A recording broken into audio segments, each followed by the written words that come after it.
Hey guys, welcome back to another YouTube video, and in this video we're going to be covering a bunch of crucial tips that you could be using for your solo cash grab, which is coming up very soon. So I hope you guys are preparing, but I really want you guys to place better than usual. So watch this video in its entirety and I hope it helps you.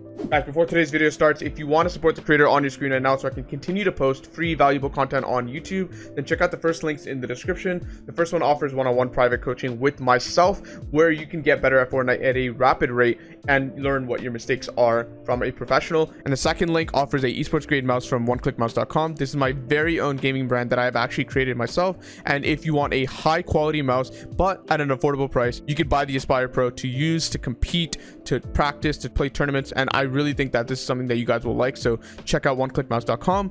And now back to the video.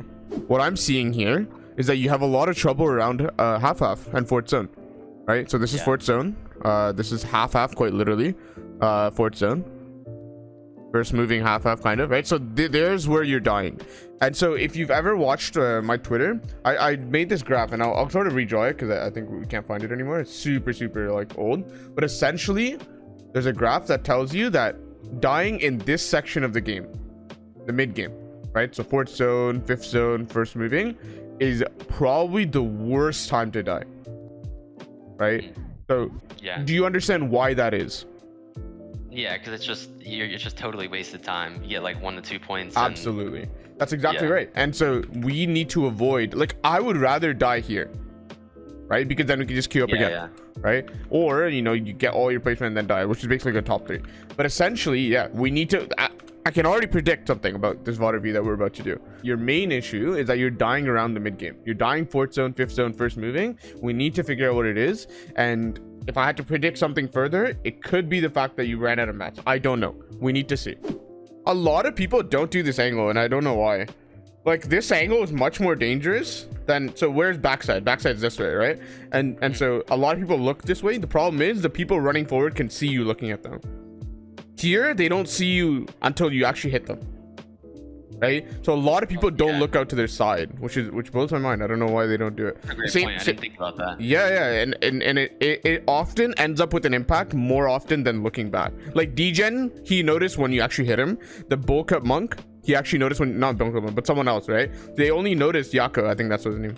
You get to hit them and then they notice, right? So it's really good for your beam.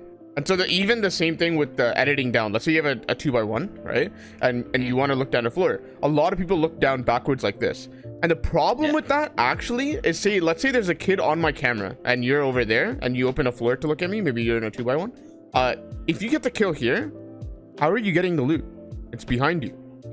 And so it's counterproductive to actually run backwards. However, if you look down but you're looking forward, let's say this is your box and this is your floor as well, and you open this, not only are you shooting people in the back of the head, but you're also killing them in a location where you can run forward to get it, right? So you're getting two things done at once. So it is a little counterintuitive, but in my personal opinion, it's more productive. So but I don't think you should do only one or the other. It really depends on the situation. Like sometimes, like, you should look backwards, but sometimes you should look sideways too, and sometimes you should look forward, because in my opinion, if you get the kills there, it's much more practical to actually get the impact.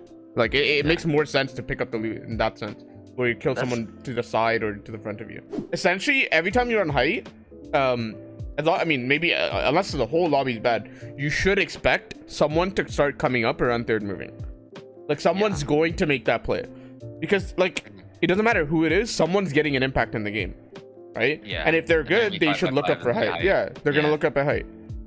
And if you give them the opportunity, like, it's a misconception. Like sometimes the person who's on height will have less mats than someone else in the game.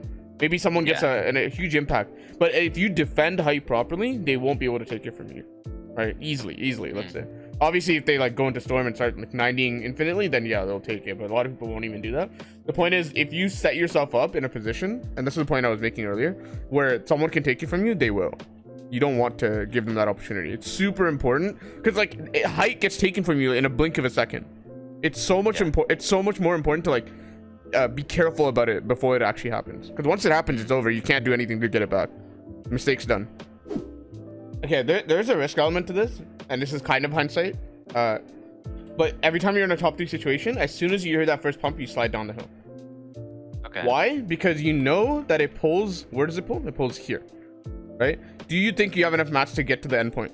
I say no. No. Right, exactly. And so we want to take a fight. Any fight is better than no fight in this situation.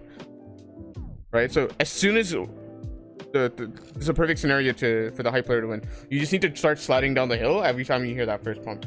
So that third party is a perfect opportunity for you to fight. In this specific case, he happens to be low, but he won't be low every single time, so we can't make that assumption. Yeah, we just heard double pump right now. You can't hear it on screen share, but we just hear double pump. You can see the speed. Perfect slide down, and I think you do well. I'm curious what your situation here. Okay, yeah, it's good. Yeah, it's not bad. See, like full stat. This is just. Exactly, I swear, I'm like this stuff. Something like this. I mean, you'll see what it is in a second. Have Oh every my. game, bro. No way.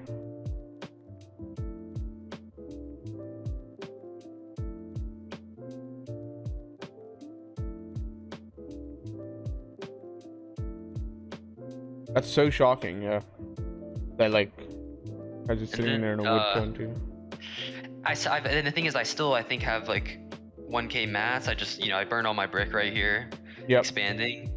But I just and the thing is, I could do it better, but I just like, I totally rush it. Like I don't block off any side, or well, you'll just see it in a second. It's bad. Yeah, for sure. Yeah, I can see why you would want to refresh here. Yeah, I see. Yeah. This is my analysis, right? You're not paranoid enough. All right. And it shows on height too, right? The reason why some other players are consistent, and you're right, dying from a bush, dying from a random wood cone, dying from a kid sitting in this build, like forget the wood cone, he could literally be sitting right here and just like staring, right? We don't know. Yeah. Right? You need to be paranoid if you want to be consistent. Because right now, your actual, like everything else in terms of skill, at least intention wise, is correct. Maybe you don't execute it properly, like here. Oh, this is okay. So this game was, I think, I've been watching like a lot of Nani recently, and like my mid game was, I swear it was sick. This game, and then like everything's fine now. Like a little, like not perfect, but it's fine. It's not bad. And then I go for a pump on this kid, and I don't know how you survive this. Not gonna lie to you. Holy fuck. Well, it's like low elo and good RNG, but like that's so bad. Like it's so annoying watching it. It's crazy. And then look at me now, like I've got 1 mini. Yeah. But like and the thing is, I'm probably not gonna kill that kid, and I don't. And again, I'm 1200 mats. Like I don't like the extra 300 would be sick, but it's not. Essentially, you have your driver license, right? Yeah. There's every time you edit, there's always a spot that someone can see you from, or almost always. There's a spot that someone can see you from where you're currently not looking, right? And so that's the situation. And you should essentially know which direction that is every time you edit, because if you can place one wall there, one cone or something right before you shoot the guy, then you're good. So that could help. It's not an end all be all fix, but it could help. Essentially, the answer to the paradox, if you will, is you need to look at people who you can confirm are not looking at you, because then your HP doesn't matter as much. So that's all. Like essentially, the subset of the fights that you can take becomes much smaller. Because right now you're rightmost, right? Like if you look at from where the zone's going, you're on the far right, right? So if you're not worried, there's no one going to be back here on this lane, if you will. So you can just focus on the walls over here, on this side. I think that's what I would do. All right, yeah, that's something I never thought about. Just like you can totally aggress people on the layer underneath you is the idea, yeah. Yeah, like where the gunshots are coming from. That's actually sick. Yeah. And it's super weird, but like you'll get used to this. There's a different like pitch to the layer, gunshots and footsteps. So sometimes whether there's someone right above you or 2 layers above you just off the audio. And you do get used to that, because I feel like I've gotten used to that, and maybe not perfectly, and I know there's pro players that have gotten used to it more than I have, but I know that exists. I know for a fact that's a thing. So the reason I know there's a team on this layer specifically right under you is because of the volume, the volume meaning like the vicinity, how close it is of the gunshot, and also the pitch of it, right? Because if it's like all the way down here, it's just gonna sound different. Maybe just volume wise, forget the pitch, that's complicated. Just volume wise, it's going to sound really far, so it's because of its low volume, it's not close to you. But because that pump that was really, really close to you, it was kind of loud, or rather here, or was here before, it's really, really close to you, and so it's probably on the layer right underneath. But yeah, I really think and it's kind of hard while playing, but it is important. Focus on the gunshots. It'll show you where your impacts are. Because think about it, if you hear a pump shot, forget the SMG, but the pump shot specifically, they're not pumping someone across the map. They're in a fight, and if you can find that fight in third party, it's very beneficial for you. Yeah, that is unfortunate what just happened. Yeah. That game's over. Yeah, there's nothing you could do. Yeah, I still could have, like, that could have been it. Yeah, that could have been it. But like here, I could have definitely still played it better. I just go for the first. I just can't. I don't know. Just kind of. Yeah, you're right. You're right. You're absolutely right, and it's a good mentality to be in. You're right that you could have played it better, but the mistake happened beforehand. The mistake that you should aim to fix, which is essentially going for the impact and going more aggressively for it before you lose your HP.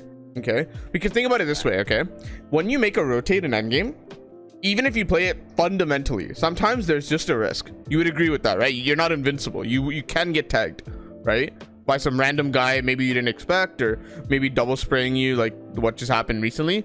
And so every rotate is a risk. Therefore, the longer you wait, the more likely it is for you to get beamed or lose your HP. So sometimes it's better to take the opportunities that's next to you for the impacts much sooner than later, right? So like just go for something while your HP is healthy, because chances are the more and more you wait, it gets to a point where your HP is just too low and you can't go for anything reliably. I'm just like box fighting. I should, well, one, I think what I took from this game is I shouldn't be low ground here, and two, I shouldn't just be like, this kid just wants to like spray and just like box fight. Yep. And like it doesn't, like, he's probably like, I don't know, he's an underscore, so he's probably console, but like I could just tell like he wasn't that, like, yeah, he let me go for like a counter peek in a second, but like LSU minutes, it's just something I should not, a situation. What's really cool is I would love to have an armored wall here. Agreed?